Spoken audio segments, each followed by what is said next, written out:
Monopoly. So we'll talk about how monopolies form, barriers to entry, how a profit maximizing monopoly chooses output and price. In the early year 1860, the US, specifically the southern states, had a near monopoly in the cotton supply to Great Britain. These states attempted to leverage this economic power into political power, trying to sway Great Britain to formally recognize the Confederate States of America. What is a monopoly? A monopoly is one firm produces all of the output in a market. The, bar- the barriers to entry are legal, technological, or market forces that discourage or prevent potential competitors from entering a market. A great example of a monopoly would be your local utility, whether it's your water or power. 9 times out of 10, there's only one game in town. I live here in San Antonio, so it's CPS Energy. What's a natural monopoly? That's where the barriers to entry are something other than legal prohibition. What's a legal monopoly? The law prohibits or severely limits competition. Natural monopolies can arise in industries where the marginal cost of adding an additional customer is very low once the fixed cost of the overall system is in place. In smaller local markets for products that are difficult to transfer, and when a company has control of scarce physical resources. Looking at the demand curve and the long run average cost curve, you'll notice, as we talked about before, if you look at this long average cost curve, it is a succession of short run average cost curves. This is the long run average cost curve for the monopoly. In this market, the demand curves intersect the long run average cost curve and its downward sloping part. A natural monopoly occurs when the quantity demanded is less than the minimum quantity it takes to be at the bottom of the LRAC. The government creates barriers to entry by prohibiting and limiting competition. Legal monopolies are the US Post Office, utilities, electric, water, garbage, most of those are legal monopolies. What is a characteristic of monopoly is the majority of them have either some type of protective rights, be it patents, trademark, trade copyrights, trade secrets. So let's talk about the definition of each. Patent gives the inventor the exclusive legal right to make, use, or sell the invention for a limited time. A trademark is an identifying symbol or name for a particular good. A copyright is a form of legal protection to prevent copying for commercial purposes, original works of authorship, including books and music. And finally, trade secrets are methods of production kept secret by the producing firm. The Coca-Cola, what goes in Coca-Cola? That is a example of a trade secret. Some more terms: intellectual property. That's the body of law, including patents, trademarks, copyrights, and trade secret law that protect the right of inventors to produce or sell inventions. It implies ownership over an idea, a concept, an image, but not a physical piece of property. What is deregulation? Is removing government controls over setting prices and quantities in certain industries. And there has been some deregulation in monopoly markets. AT&T used to be Mobile and used to be nationwide, but deregulation helped to break up Mobile into different smaller entities that dotted itself around the country. So here is just summing up barriers of entry: a natural monopoly, uh, a control of a physical resource, a legal monopoly, and then the different things we talked about earlier. Predatory pricing. A firm uses the threat of sharp price cuts to discourage competition. It's a violation of antitrust law.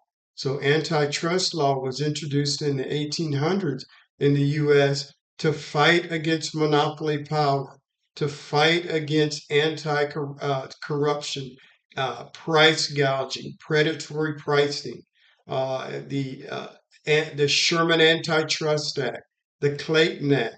So if you look those up, those are antitrust laws in the early formation of the country to help fight against any predatory pricing or unfair competition.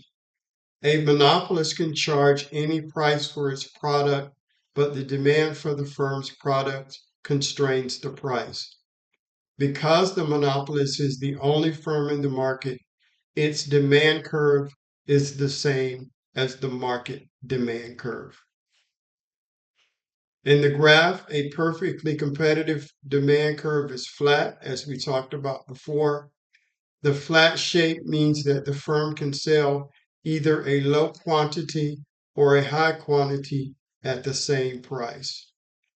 A monopolist demand curve is the same as the market demand curve, as I mentioned earlier, which for the most good is downward sloping. If the monopolist chooses a high level of output, it can charge only a relatively low price.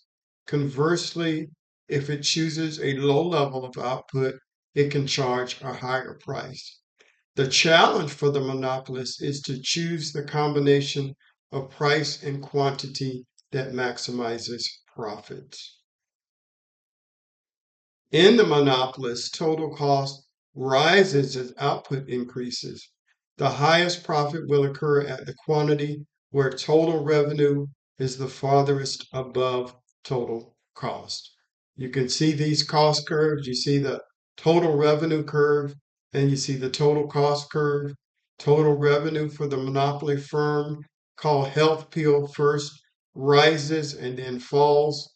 So low levels of output bring in relatively little revenue because the quantity is low, but high levels of output brings relatively less revenue because the high quantity pushes down the market price. Total cost curve for the monopolist is upward sloping. So profits will be its highest at the quantity of output, while total revenue is most above total cost. The profit maximizing level of output is not the same as the revenue maximizing level of output, which should make sense because profits take cost into account and revenues do not. In the real world, a monopolist often does not have enough information to analyze the entire total revenue or total cost curve. The firm does not know exactly what would happen if it were to alter production drastically. So a monopolist often has fairly reliable information about how changing output by moderate amounts will affect marginal revenues and hence marginal cost. So what is marginal profit from a monopolist standpoint? It's profit of one more unit of output computed as marginal revenue minus marginal cost. And here you can see the profit maximization point here for that same example. It looks like 5 and 500. For monopoly, marginal revenue decreases as it sells additional units of output. The marginal cost curve is upward sloping, as we talked about before. Profit maximizing for the monopolist is where marginal revenue equals marginal cost. And remember, I talked about profit maximizing in a competitive market. It's where price equals marginal cost, or price equals marginal revenue equals marginal cost. If the monopoly produces a lower quantity, then marginal revenue is greater than marginal cost at those levels of output, and the firm can make higher profits by expanding output. If the firm produces greater at a greater quantity, then marginal cost will exceed marginal revenue, and the firm can make higher profits by reducing its quantity of output. And that just illustrates the graphical presentation of cost and revenue for the monopolist.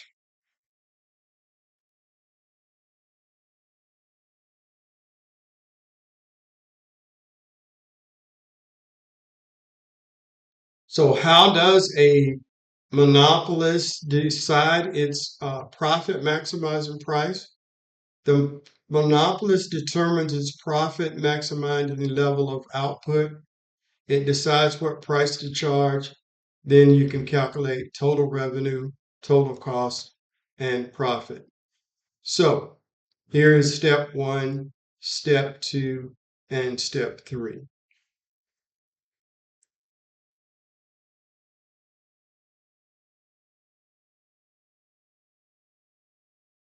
Because the market demand curve is conditional, the marginal revenue curve for a monopolist always lies beneath the demand curve. Why? Inefficiency in market monopoly. Allocative efficiency.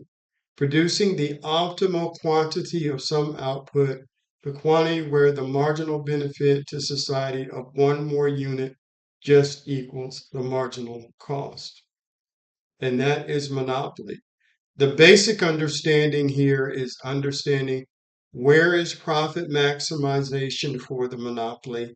How is the monopoly firm different from a firm in competitive market on pricing? Again, in a competitive market, it's the competitor, the firm is a price taker. In a monopoly market, they're the ones that make the price. And so we looked at that. We looked at profit maximization. We looked at the different cost curves and how they're affected depending on what type of industry you're in. Thank you very much.